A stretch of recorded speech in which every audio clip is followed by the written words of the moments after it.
जय हिंद, जय श्री राम, हर हर महादेव सभी को। Welcome back to the channel guys. So this is Palak Mishra and today we are going to discuss दीपदान।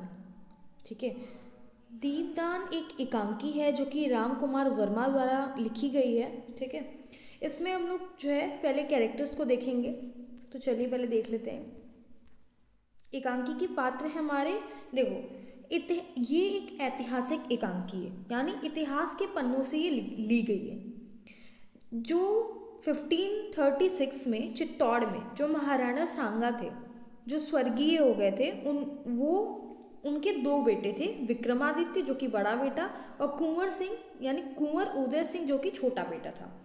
महाराणा सांगा के ही एक भाई थे पृथ्वीराज नाम से, और पृथ्वीराज ने एक दासी से संबंध बनाए थे जिससे उनका एक बेटा हुआ था बनवीर। तो बनवीर है दासी पुत्र, याद रखिएगा। बनवीर इस कहानी का विलेन है दोस्तों, और यहाँ पे बनवीर जो है वो अभी फिलहाल बागडोर संभाल रहा है। क्यों? देखो, महाराणा जो सांगा थे ना, उनके जो बड़े बेटे थे विक्रमादित्य, उनको पहलवानी का शौक था, मतलब उसे राजा बनने में कोई भी इंटरेस्ट नहीं था। और जो उदय सिंह थे उनको ही राजा बनाना था। लेकिन जो उदय सिंह थे वो सिर्फ 14 वर्ष के थे, तो सारी बागडोर बनवीर संभाल रहा था, जो कि महाराणा सांगा के जो भाई थे पृथ्वीराज का बेटा था, दासी पुत्र, जो कि एक नंबर का मक्कार था, दुष्ट था। और वो बस चाहता था कि ये उनके दोनों बच्चों को वो मार दे ताकि वो हमेशा हमेशा के लिए शासन करने लगे। ठीक है, जो भी दोनों बेटे थे महाराणा सांगा के, विक्रमादित्य और कुंवर उदय सिंह, उनको पाल पोस कर बना करने वाली पन्ना थी जो कि धाय माँ थी। ठीक है, पन्ना का भी एक बेटा था चंदन। तो जो धाय माँ थी वही कुंवर सिंह को वो बहुत प्यार करती थी। और कुंवर सिंह भी कुंवर क्यों बोल रही हूँ मैं, कुंवर उदय सिंह। देखिए, मैंने यहाँ पे सिर्फ कुंवर सिंह लिख दिया है, तो आप इसे सही कर लीजिएगा, कुंवर उदय सिंह। तो उदय सिंह से वो पन्ना बहुत प्यार करती थी। उसका खुद का भी एक बेटा था चंदन, वो दोनों को समान प्यार करती थी। उदय सिंह भी उससे बहुत प्यार करता था। ठीक, अब होता क्या है ना कि सारे जश्न मना, एक सेकेंड, और भी कुछ कैरेक्टर्स के नाम हैं यहाँ पे, आप लोग देख सकते हो। एक लिखा है सोना। देखो, सोना एक नाचने वाली खूबसूरत औरत है। सोना जो है बनवीर के साथ मिली होती है, और वो जानबूझकर उदय सिंह को बाहर लाने की कोशिश करती है ताकि बनवीर उसको मार सके, है ना। लेकिन इसकी चाल कामयाब नहीं होती है। फिर हम बोलेंगे सामली। तो सामली अंतपुर की परिचालिका है। अगर मैं बोलूँ अंतपुर क्या होता है, तो अंतापुर में इसका मतलब होता है जहाँ रानियाँ रहती हैं। ठीक है, तो वहाँ पे क्या होता है ना, वहाँ पे एक केयर टेकर है जिसका नाम है सामली, और जहाँ रानियाँ रहती हैं वहाँ किसी के भी आना अलाउ नहीं है, पर बनवीर आ सकता है वहाँ पे। समझ रहे हो, जहाँ रानियाँ रहती है वहाँ बनवीर का आना अलाउ है। क्यों? क्योंकि बनवीर विक्रमादित्य का दोस्त बनने का दिखावा करता है, वो उससे दोस्ती निभाता है ताकि वो उसके अंदर एंटर कर पाए। और कीरत बारी, जूठे पत्तल उठाने वाला एक मामूली सा नौकर है कीरत बारी। ठीक है, अब चलिए शुरू करते हैं अपने कहानी को। दीपदान एकांकी जो है, इसमें यही होता है कि बनवीर जो होता है वो क्या करता है, वो प्लान बनाता है, एक आयोजन रखता है दीपदान, जो कि इस चैप्टर का भी नाम है दीपदान। लेकिन इसके एक सिग्निफिकेंस है जो कि एंड में बताऊंगी। तो जो दीपदान है उसमें जश्न का आयोजन करता है।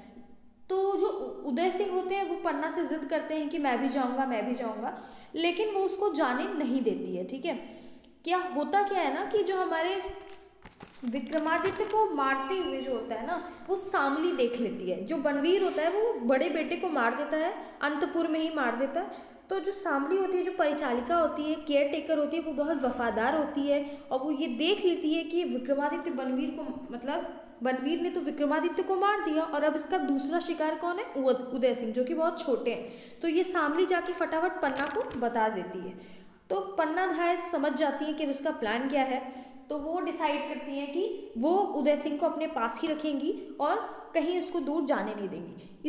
इसी बात से गुस्सा होकर उदय सिंह ज़मीन पे सो जाते हैं, क्योंकि जो उदय सिंह होते हैं उनको बाहर जाना होता है, जश्न वश्न देखना होता है। तो सोना उदय सिंह को उकसा रही होती है कि देखो कितना अच्छा है, जश्न में चलने के लिए लुभा रही होती है, लेकिन पन्ना उसको डांट के भगा देती है। ठीक, तो पन्ना जो है वो समझ जाती है कि अब खतरा तो उसके सर मंडरा ही रहा है। तो होता क्या है, जो कीरत बारी है वो क्या करता है, कीरत बारी के पास आती है वो, और कीरत बारी भी जो हमारे उदय सिंह हो उनको बहुत पसंद करता है, उससे वो बहुत स्नेह करता है। तो वो जूठा पत्तल उठाने वाला है तो उस पर कोई शक भी नहीं करेगा। उसके बाद बड़ी सी टोकरी थी जिसमें वो छोटे बेटे जिसको वो बहुत प्यार करती थी उदय सिंह, उसको लेटा के महल के बाहर भेज देती हैं, ठीक है ना। तो पन्ना को लेकिन जो बनवीर है उसको चारों ओर से घेर लिया है। बारी जो है वो चुपचाप निकल गया है महल से। अब उदय सिंह को लेकर वो बाहर चला गया है। और उसके बाद शामली जो है कहती है कि पन्ना वो तुम्हें मार देगा। तो पन्ना कहती है कोई बात नहीं, लेकिन फिर वो उसे याद दिलाती है कि तुम्हारे बिना तो उदय खुद ही मर जाएगा, क्योंकि वो तुमसे इतना ज़्यादा स्नेह जो करता है। क्योंकि उसकी माँ भी स्वर्गवासी ही थी तो सारा केयर टेकर पन्ना ने किया था। तो वो कहते कि तुम्हें वो मार देगा तो वो भी जिंदा नहीं रह पाई। ये चीज़ सुन के उसे बहुत बहुत बुरा लगता है, सोचने लगती है वो क्या करे। तो वो क्या होता है, वो जो उदय सिंह है उसके प्लेस पे वो अपने बेटे चंदन को सुला देती है, समझ रहे हो। और वो चंदन को अपने सुला देती है।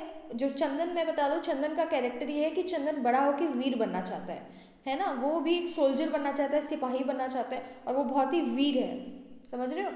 तो इसमें बनवीर जब आता है तो वो उससे बहुत सारी लालच देता है कि पन्ना मैं तुम्हारे लिए एक मंदिर भी बनवाऊंगा, तुम वहाँ जाके रहना, बहुत सारी चीज़ों का लालच देता है। लेकिन पन्ना उसे उसका कर्तव्य याद दिलाती है, उसको याद दिलाती है कि तुम्हें जो है बागडोर संभालने के लिए मिली, लेकिन तुम ये सब गलत नहीं कर सकते, तुम ये पाप कर रहे हो, उसको छोड़ दो छोड़ दो। उसके बाद पन्ना लड़ाई भी करती है उसके साथ, लेकिन जानते हो वो उस लड़ाई को जीत नहीं पाती है।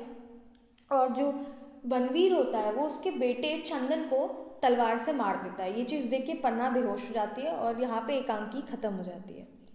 दीपदान एकांकी जो है एक ऐतिहासिक एकांकी है जिसमें त्याग, बलिदान, देशभक्ति, कर्तव्य निष्ठा की आदर्श में धारा प्रवाहित हुई है। जो पन्ना है वो कितनी ज़्यादा बलिदानी है, देशभक्त है, वो राजभक्त है, वो काव्य निष्ठ, उसका जो निष्ठा है वो उसके राज्य के प्रति कितना है कि उसके दोनों, उसने अपना बच्चे को कुर्बानी दे दी अपने जो महाराणा थे उनके बच्चों को बचाने के लिए, समझ रहे हो।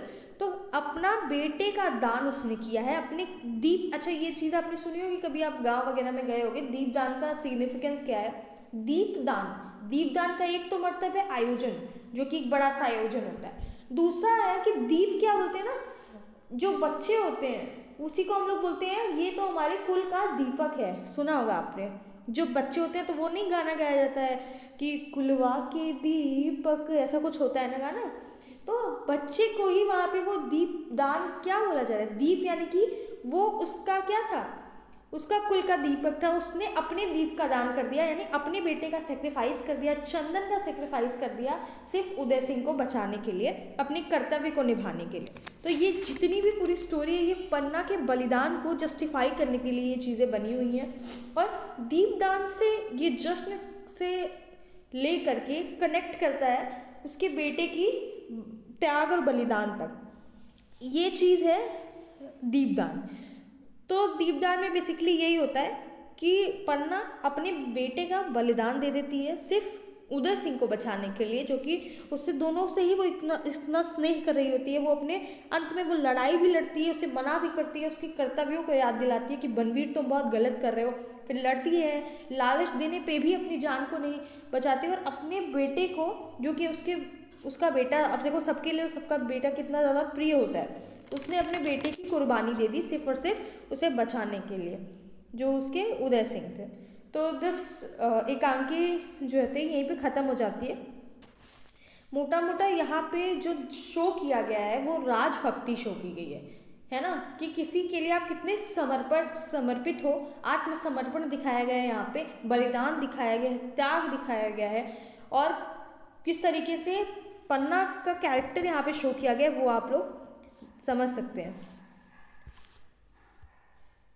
तो जो ये एकांकी है उसकी कथा वस्तु बहुत ही छोटी है ना, देख रहे हो आप, छोटे में ही आपको समझ में आ गया होगा सारी चीज़ें।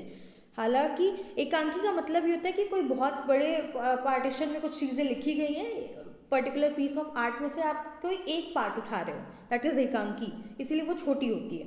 ये एक संक्षिप्त, रोचक, सरस और कौतूहलपूर्ण ये एकांकी है। ऐतिहासिक सत्य है इसमें, ऐतिहासिकता के साथ जीवंतता भी इसमें विद्यमान है, समझ में आ रहा है। सो दिस एकांकी एंड्स हियर। आई होप आपको समझ में आ गया हो कि ये क्या है। बहुत ही सिंपल वे में शॉर्ट में बताया है विद दी मेन कैरेक्टर्स, जितना आपको आंसर में मतलब आंसर फॉर्मेशन में आप लोग इसको यूज़ कर सकते हो। Okay, thank you so much guys. I hope best of luck for your examination and all the best. जय श्री राम।